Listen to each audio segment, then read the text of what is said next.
Fantasy کہانیاں، اچھا، ان میں ہمیشہ سے ایک خاص کشش رہی ہے نا؟ بالکل، بچپن سے ہم سنتے آئے ہیں۔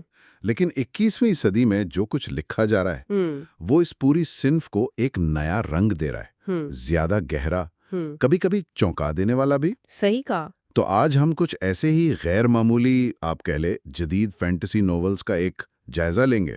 ہاں، اور یہ سمجھنے کی کوشش کریں گے کہ یہ صرف کہانیاں نہیں ہیں، ان میں ہمارے آج کے مسائل، ہماری الجھنیں، یہ سب نظر آتا ہے۔ بالکل، تخلیقی صلاحیت کی نئی حدیں چھو رہی ہیں یہ کتابیں۔ تو مقصد یہی ہے آج کہ دیکھیں کہ 21ویں صدی میں فینٹسی ادب کیسے بدلا ہے، اور وہ کون سی کتابیں ہیں جن میں آپ کہہ سکتے ہیں وہ دم خم ہے کہ وہ مستقبل کی کلاسک بن سکیں۔ ٹھیک، تو آئیے کچھ مثالوں سے شروع کرتے ہیں۔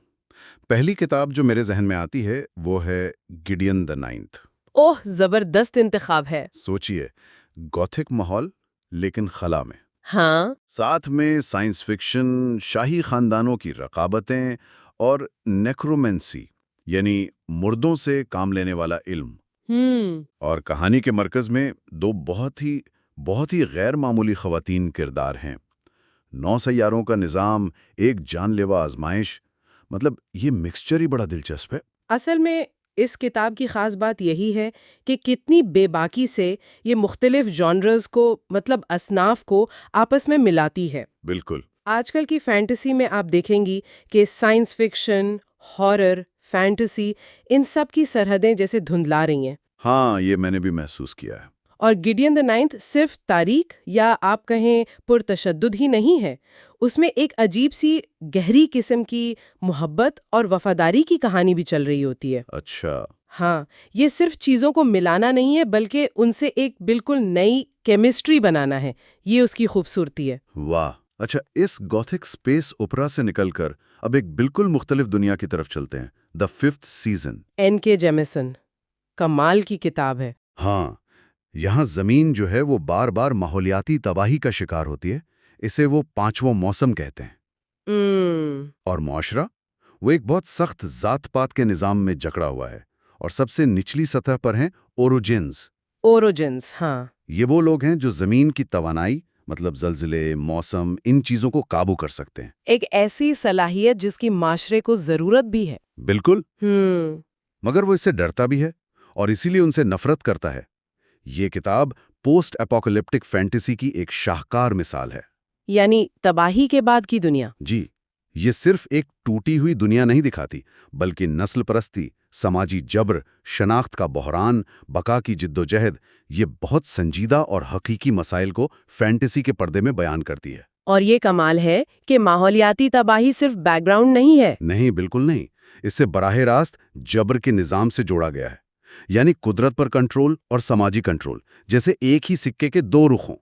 آج کی دنیا کے لیے اس میں بہت گہری تنقید چھپی ہے، اور 3 مختلف خواتین کرداروں کے ذریعے کہانی بیان کرنا، ہاں، وہ اسے ناقابل یقین حد تک گہرا بنا دیتا ہے۔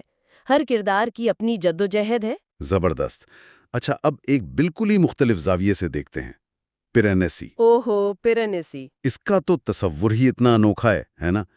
ایک گھر جو خود ایک پوری دنیا ہے، لامحدود ہال، ہزاروں مجسمے، اور گھر کے اندر سمندر۔ ہاں، گھر کے اندر سمندر ٹھاٹھے مار رہا ہے، اور اس کا تقریباً اکیلا رہنے والا پیرانیسی، اسے کچھ یاد نہیں وہ وہاں کیسے پہنچا۔ وہ بس اپنا وقت اس گھر کی خوبصورتی کو سمجھنے، اس کے راز جاننے میں گزارتا ہے۔ یہ لو فینٹیسی کی ایک بہترین مثال ہے، یعنی جادوئی عناصر ہماری اپنی دنیا میں داخل ہوتے ہیں، ایک الگ دنیا کی بجائے۔ صحیح۔ پیرانیسی مافوق الفطرت، اسرار اور نفسیاتی گہرائی کا ایک حیرت انگیز امتزاج ہے۔ یہ کتاب ثابت کرتی ہے کہ فینٹیسی صرف بڑی جنگوں یا بادشاہتوں کے بارے میں نہیں ہوتی، بلکہ بہت ذاتی بھی ہو سکتی ہے۔ بالکل، کردار کے اندرونی سفر، تنہائی، حقیقت کیا ہے، ان جیسے فلسفیانہ سوالات پر مبنی ہو سکتی ہے۔ اس کا جو ماحول ہے نا، وہ قاری کو پوری طرح اپنی گرفت میں لے لیتا ہے۔ واقعی۔ اچھا، اور آخر میں ایک ایسی کتاب جو ماضی کی عظیم داستانوں سے جڑی ہے، دی سانگ آف ایکلیز۔ میڈلین ملر کی بہت خوبصورت لکھی ہے. یہ ہومر کی ایلیٹ کے کردار ہیں، عظیم یونانی جنگجو اکیلیس اور اس کا ساتھی پیٹروکس، لیکن یہ ان کی کہانی کو ان کی گہری محبت اور رشتے کے نقطۂ نظر سے دوبارہ بیان کرتی ہے، بچپن کی دوستی سے لے کر ٹروجن جنگ کے المناک انجام تک۔ یہ کتاب اس بات کی شاندار مثال ہے کہ ہزاروں سال پرانی کہانیوں کو ایک نئی جدید حساسیت کے ساتھ کیسے پیش کیا جا سکتا ہے۔ اس کی نثر بہت خوبصورت ہے اور جذباتی طور پر بہت پر اثر ہے۔ یہ صرف بہادری کی کہانی نہیں ہے. نہیں، یہ محبت، قربانی، شہرت کی کیا قیمت ہوتی ہے، جنگ کی تباہ کاریاں، ان سب کی کہانی ہے، اور یہ آج کے قاری کو بھی اتنی ہی شدت سے محسوس ہوتی ہے۔ یہ دکھاتا ہے کہ انسانی جذبات کے جو بنیادی موضوعات ہیں وہ لازوال ہیں۔ تو ان چند مثالوں سے یہ تو واضح ہے کہ 21ویں صدی کی فینٹیسی کتنی زیادہ متنوع ہو گئی ہے، تخلیقی طور پر، فکری طور پر بہت گہری ہو گئی ہے۔ بالکل، یہ صرف پرانی روایات نہیں دہرا رہی بلکہ نئی دنیایں، نئے کردار، نئے سوالات سامنے لا رہی ہیں۔ اور یہ سمجھنا اہم ہے کیونکہ فینٹیسی اب صرف فرار نہیں ہے۔